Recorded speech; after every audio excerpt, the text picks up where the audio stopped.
Yes everyone, thank you for tuning into another video. It's a pleasure as always. Before I crack into it, if you get any value from the video, please feel free to like and subscribe. And if you've got any thoughts or comments, please leave in the comment section down below. And let's crack into the video.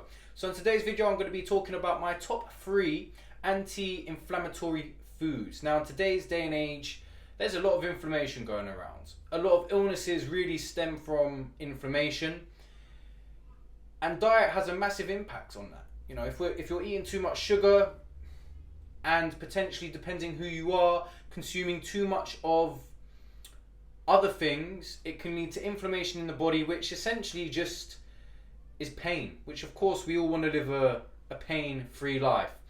I'm currently filming this in March, and in August last year I started to get some physical issues, lots of inflammation throughout my body, and I couldn't operate at a physical level that I'm used to operating at, and I was in a lot of pain.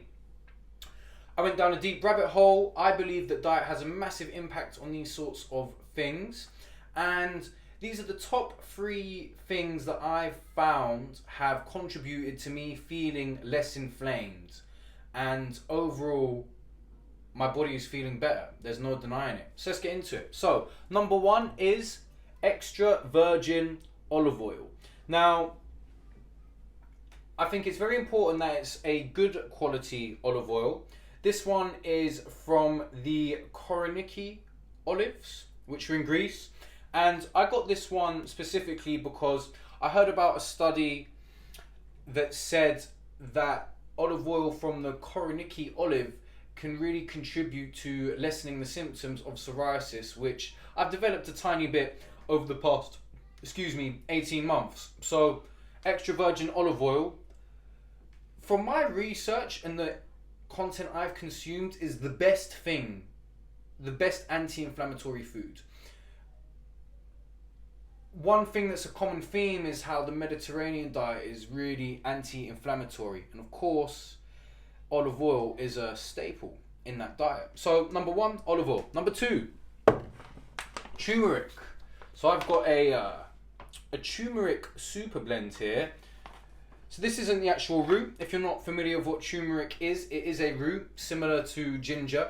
And I believe the actual compound which has the inflammatory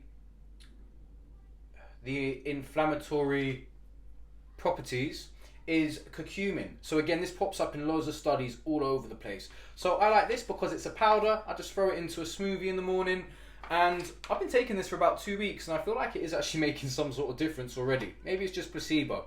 But again, everything I'm talking about today has got a decent amount of science to back it up. So, turmeric, number 2. Number 3 is, well, I've got sardines here, but oily fish.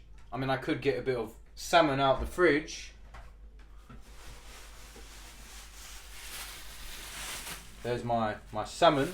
So basically, oily fish really contribute to lessening inflammation. From my research, one thing that contributes to a lot of inflammation is having too high a ratio of omega-6s to omega-3s in your diet. And most things in our westernized diet are very high in omega-6s. Now, omega-6s aren't bad, but if you've got a high ratio of omega-6s to omega-3s, for example, say 15 omega-6s to omega-3s in your diet, that is going to contribute to inflammation. And we really want to make sure we're getting those omega-3s. And there's specifically 2 compounds in omega-3s which are very important. This is a supplement I also take on top of eating lots of oily fish. And the 2 important, I guess they're compounds of omega-3s, or in omega-3s, are, I'm probably going to butcher these pronunciations, EPA, also known as eicosapentonic acid, and DHA, which is docosahexaenoic acid. It's definitely not how you pronounce them, but I hope you can see them here. EPA and DHA. So this is really important.